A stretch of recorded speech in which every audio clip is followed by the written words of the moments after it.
Amis téléspectateurs de Tawhid TV, bonjour et ravi de vous retrouver au menu de ce rétro-flash rappel à Dieu de Imam Moustapha Gueye, le porte-parole des imams et oulémas du Sénégal, Imam Mokhtar Ndiaye, souligne la grande perte pour la Oumma islamique. Et puis démarrage de la campagne pour dire non à un troisième mandat ce lundi. Le mouvement FRAPP prêt à faire face à toute déclaration validant la candidature du président Macky Sall pour un troisième mandat. Et puis grève de 72 heures de l'intersyndicale des travailleurs des collectivités territoriales, la revalorisation des salaires, l'application effective de la fonction publique locale, entre autres revendications. Et puis Horizon Gamou sur Tawhid TV, la rédaction vous propose les portraits des vénérés guides qui ont œuvré pour la propagation et le rayonnement de la tariqa Tidjaniya. Le portrait du précurseur de la tariqa Tidjaniya ici en Afrique, Cheikh Oumar Foutiyou Tall, c'est à suivre dans ce rétroflash. C'était tout pour les titres, le développement c'est dans un instant.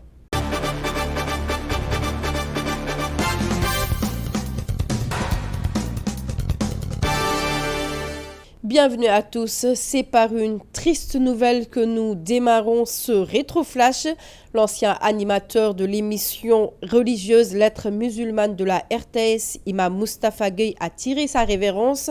L'ancien président de l'association des imams et oulémas du Sénégal s'est éteint en France suite à une maladie. Le chargé de communication de l'association nationale des imams et oulémas du Sénégal, Imam Mokhtar Ndiaye, retient de lui l'homme véridique et un érudit hors pair de l'islam. Il est joint au téléphone par Aïssatou Faye Boudian. Le rappel à Dieu de l'imam Moustapha Gueye est une grosse perte pour le Sénégal, mais aussi pour toute la Oumma islamique. Il fut un homme pieux, un érudit de l'islam hors pair, qui a beaucoup œuvré, il faut le dire, pour la promotion de l'islam et de la langue arabe au Sénégal. Imam Moustapha fut un homme véridique, surtout quand il s'agissait des questions de la charia. Imam n'hésitait pas à cracher ses 4 vérités à n'importe qui ou à n'importe où. Il était très connu, n'est-ce pas, dans la fameuse émission Tonto Batahal, qu'il a longtemps animée d'ailleurs sur la RTS, avec des réponses claires et précises. Imam Moustapha, il faut le dire, fut un fédérateur, un médiateur. Il entretenait d'excellentes relations avec toutes les familles religieuses du pays, à savoir Toba, Tewawan, Medina Baye, Diassane. Les guides religieux du pays lui accordaient un respect particulier. Et il était un patriote également, qui a toujours servi le Sénégal avec loyauté. Il fut le collaborateur du président Léopold Sédar Senghor, du président Abdoulaye Wade, du président Abdou Diouf, et jusque-là de l'actuel président M. Macky Sall. Le président Sall lui vouait un respect particulier et lui demandait son avis sur certaines questions religieuses et même sociétales. D'ailleurs, il était membre du Haut Conseil des collectivités territoriales dans l'équipe sortante.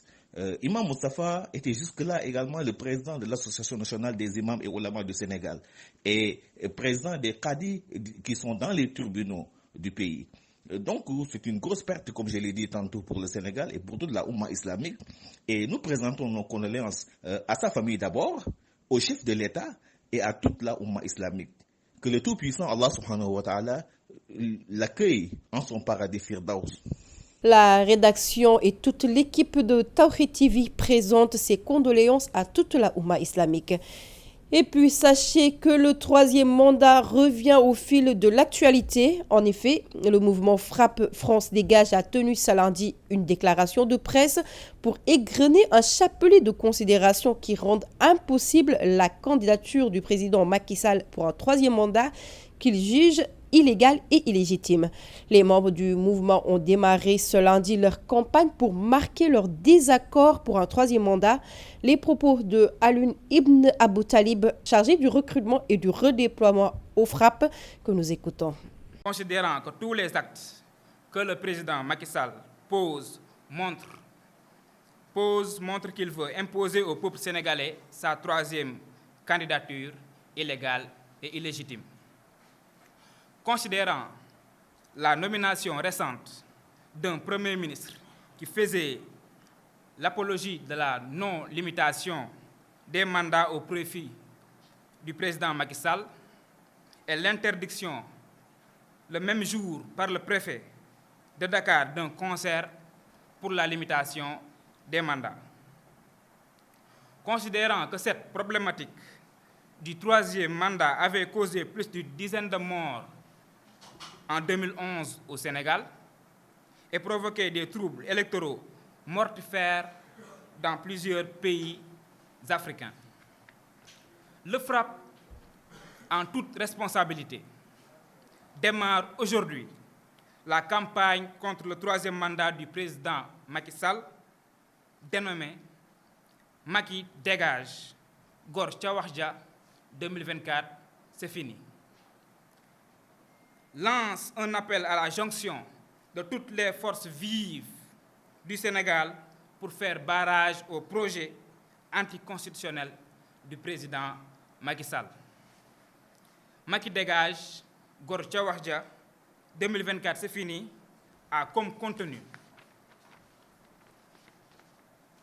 défendre la Constitution et empêcher la troisième candidature illégale et illégitime de Macky Sall, la jonction avec le peuple en lutte contre les agressions dont il est victime, vie chère, spoliation foncière, atteinte des droits des travailleurs, la libération des prisonniers politiques comme Ousmane Diagne, Karim Xurum Xaq, Cheikh Omar Diagne, Papito Kara et les membres de la phase spéciale dont Amidia, pour un programme de libération nationale démocratique, populaire et panafricain. Cinquième point, installer dans toutes les localités du Sénégal des comités de défense de la Constitution. Macky dégage, Gor Tchawarja 2024, c'est fini. Mener partout des activités de sensibilisation pour la défense de la Constitution et contre le troisième mandat illégal et illégitime de Macky Sall. Dernier point, faire face à Macky Sall le jour où il osera annoncer qu'il va piétiner la Constitution sénégalaise. Nous parlons de toute autre chose. Grève de 72 heures renouvelable décrétée par l'intersyndicale des travailleurs des collectivités territoriales. Elle revendique la revalorisation des salaires, l'application effective de la fonction publique locale et sa présence au HCCT. La grève est prévue à partir du 21 et ce jusqu'au 23 septembre sur tout le territoire national. Les propos du secrétaire général de Andgesumba, Lodiatiam, que je vous propose d'écouter. Les deux forces syndicales ont décidé d'unir leurs efforts pour décréter la première grève générale des 21, 22 et 23 septembre 2022 sur l'étendue du territoire national tel que contenu dans leur plan d'action. Cette grève sera renouvelable jusqu'à satisfaction. Nous tenons d'ailleurs à informer l'opinion de la mauvaise volonté de la Direction générale des établissements publics de santé et des tutelles administratives et techniques que constituent les ministères en charge de la santé, des collectivités territoriales et du développement communautaire en ce qui concerne les fonds de la CMU. Et nous les tenons pour seuls responsables du réchauffement du climat social. Nous demandons donc à tous les travailleurs de se mobiliser et de se départir des combats par procuration parce qu'ils ont adhéré à un syndicat pour se défendre et non pour être défendus. Et d'engager les batailles locales à la suite des acquis d'envergure nationale obtenus de haute lutte.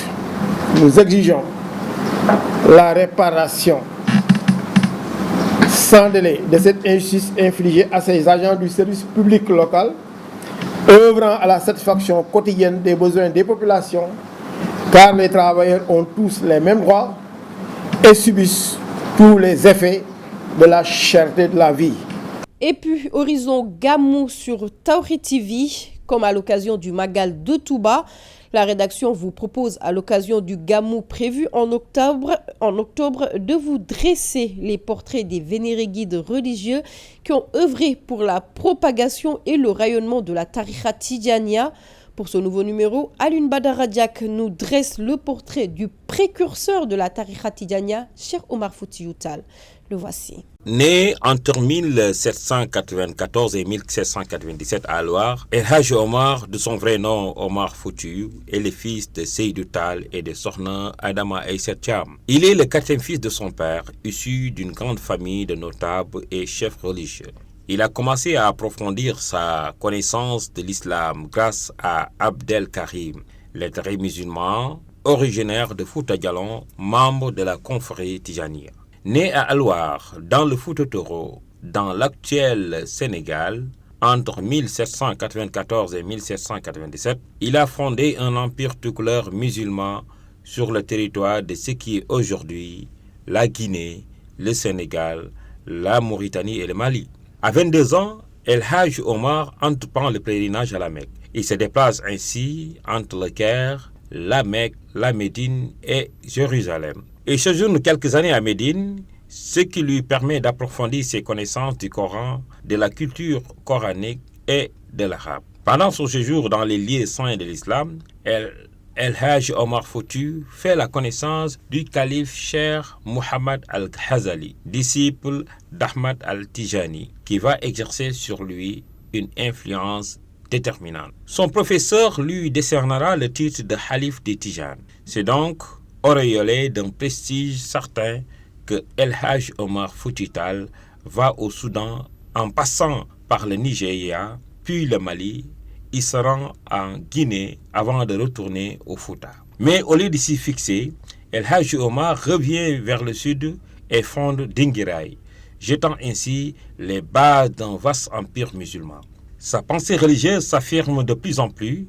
Il écrit Al-Rimar, fixant de fait sa propre approche de la doctrine religieuse. Le 10 mars 1861, il conquiert Sédhiou qu'il confie un an plus tard à son fils Ahmadou pour partir à la conquête d'Amdalaï, capitale de l'Empire Peul du Messina, qui tombera le 16 mars 1862 après 3 batailles faisant plus de 70 morts. Obligé de se réfugier dans les grottes de Bandiagara, il a disparu mystérieusement dans la grotte. Son neveu Tijani Tall sera son successeur et installera la capitale de l'empire toucouleur à Bandiagara. Son fils Ahmadou Tall règne à Sédhiou, Nioro et commandait le Niger de Sansading à Niamina, une partie des Bambara, du Boulédougou, le Bahounou, le Karta jusqu'à la conquête française en 1893. Amis téléspectateurs, voilà qui met fin à ce rétroflash. Merci d'avoir suivi. Excellente suite de programme sur Tawhid TV.